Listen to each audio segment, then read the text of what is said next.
മാസപ്പടി വിവാദത്തിൽ മുഖ്യമന്ത്രിയുടെ കോലം UDF വണ്ടിപ്പെരിയാർ പഞ്ചായത്ത് കമ്മിറ്റിയുടെ നേതൃത്വത്തിൽ കത്തിച്ചു. ഇതിന്റെ ഭാഗമായി പ്രതിഷേധ പ്രകടനവും നടത്തി. റെയിൻബോ ന്യൂസ് വാർത്തകൾ നിങ്ങൾക്കായി അവതരിപ്പിക്കുന്നത് ഇത്ര പ്രതീക്ഷിച്ചില്ല.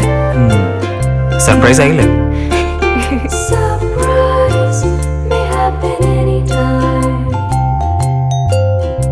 പവിത്ര ഗോൾഡ് എന്നും സ്വന്തം.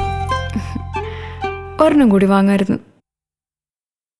മാസപ്പടി വിവാദത്തിൽ കേരള മുഖ്യമന്ത്രി പിണറായി വിജയന്റെ മകൾക്കെതിരെ SFIO അഴിമതി കണ്ടെത്തിയതിനെ തുടർന്ന് മുഖ്യമന്ത്രി രാജിവെക്കണമെന്ന് ആവശ്യപ്പെട്ടുകൊണ്ടാണ് UDF വണ്ടിപ്പെരിയാർ പഞ്ചായത്ത് കമ്മിറ്റിയുടെ ആഭിമുഖ്യത്തിൽ മുഖ്യമന്ത്രിയുടെ കോലം കത്തിച്ചുകൊണ്ട് പ്രതിഷേധ പ്രകടനം നടത്തിയത്. കോൺഗ്രസ് പശ്ചിമല ഓഫീസ് പടിയിൽ നിന്നും ആരംഭിച്ച പ്രതിഷേധ പ്രകടനം സെൻട്രൽ ജംഗ്ഷനിൽ സമാപിച്ചു. തുടർന്ന് മുഖ്യമന്ത്രിയുടെ കോലം കത്തിക്കുകയും ചെയ്തു.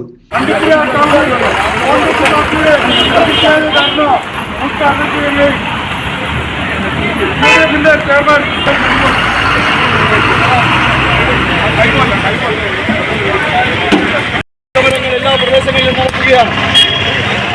അതിനൊപ്പമാണ് ഇന്ന് കേരള സംസ്ഥാനത്താകമാനം കേരളം ഭരിക്കുന്ന മുഖ്യമന്ത്രിക്കെതിരായിട്ടുള്ള പ്രതിഷേധ സമരങ്ങളും നടക്കുകയാണ്.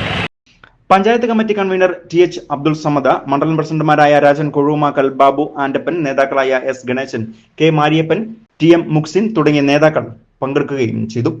News bureau, Vandiperiyar.